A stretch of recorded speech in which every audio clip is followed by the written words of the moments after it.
कभी सोचा है कि हमारे व्यक्तित्व का, हमारा जो पोटेंशियल है, उसका एक खाका, एक ब्लूप्रिंट पहले से ही मौजूद हो सकता है? आज हम इसी बात को गहराई से जानेंगे कि कैसे कुछ प्राचीन तरीके हमारी क्षमता को समझने का एक मॉडर्न फ्रेमवर्क दे सकते हैं, और ये सब हम एक रियल वर्ल्ड केस स्टडी के जरिए समझेंगे।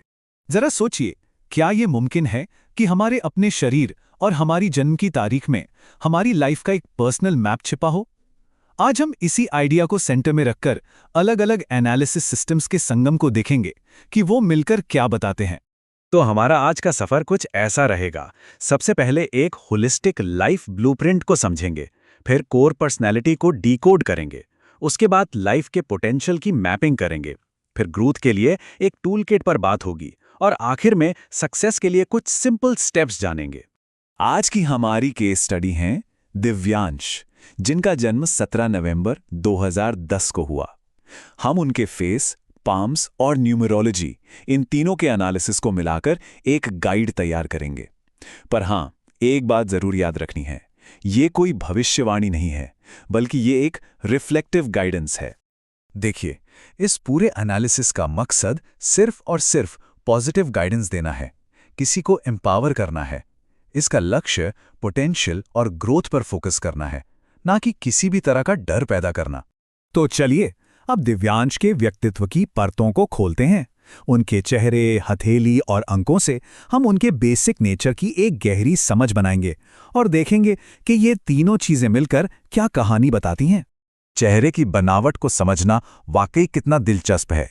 दिव्यांश की सतर्क आंखें उनकी क्यूरियोसिटी दिखाती हैं, जबकि चौड़ा माथा बताता है कि उनकी सीखने की क्षमता अच्छी है।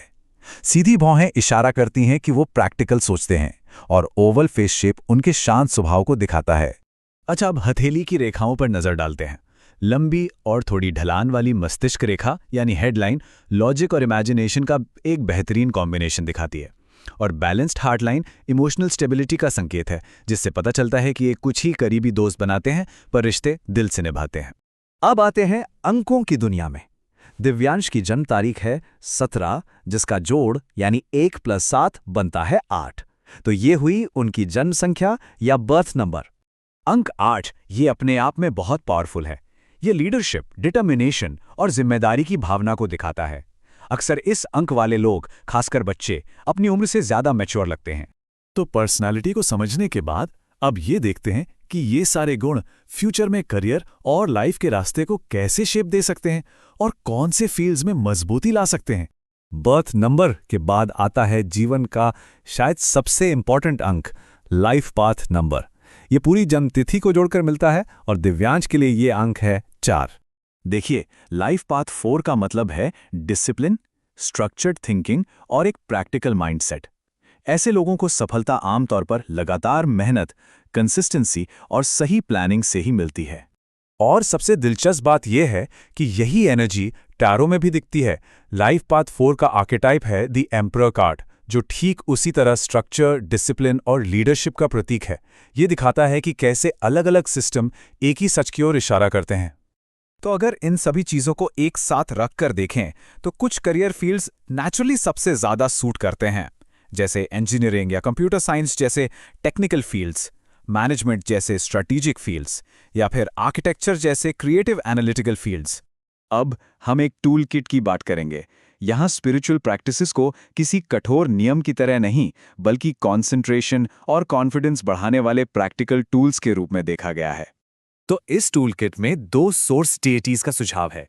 एक, भगवान गणेश, जो ज्ञान और प्रॉब्लम सॉल्विंग के प्रतीक हैं और दिव्यांश के एनालिटिकल माइंड के लिए बहुत सहायक हैं। और दूसरे, भगवान हनुमान, जो शक्ति और अनुशासन को रिप्रेजेंट करते हैं और कॉन्फिडेंस और फोकस को मजबूत करते हैं। इसके लिए एक बहुत ही सरल मंत्र अभ्यास भी है।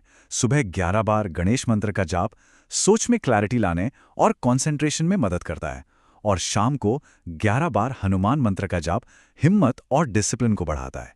ये पूरी तरह से एक सेफ और पॉजिटिव प्रैक्टिस है। चलिए अब आखिरी हिस्से में चलते हैं, जहां हम इन सभी इनसाइट्स को सक्सेस और वेलबींग के लिए प्रैक्टिकल रोजमर्रा की आदतों में बदलेंगे। इन सभी बातों को डेली लाइफ में लाना भी तो जरूरी है ना? तो एक regular study routine, sports, physical activity और टेक्नोलॉजी से जुड़े शौक बहुत फायदेमंद हो सकते हैं। वहीं दूसरी तरफ बहुत ज़्यादा स्क्रीन टाइम, सोने जागने का कोई टाइम टेबल ना होना और खुद को दूसरों से कंपेयर करने जैसी आदतों से बचना चाहिए। ये एक बहुत पावरफुल एफर्मेशन या कह लीजिए एक सकारात्मक संकल्प है जिसे पढ़ाई से पहले या किसी भी चैलेंजिंग काम से पहले दोहराया जा सकता है। ये सेल्फ रीएनफोर्समेंट के लिए, अपने आप को हिम्मत देने के लिए एक बेहतरीन टूल है। और अब आखिर में एक सवाल जिसके बारे में हम सबको सोचना चाहिए कि अगर ये पुराने सिस्टम हमें हमारा एक ब्लूप्रिंट्स दे सकते हैं, तो सोचिए कि सेल्फ अवेयरनेस और सही आदतें मिलकर हमारे आने वाले कल को कितना पावरफुल बना सकती हैं।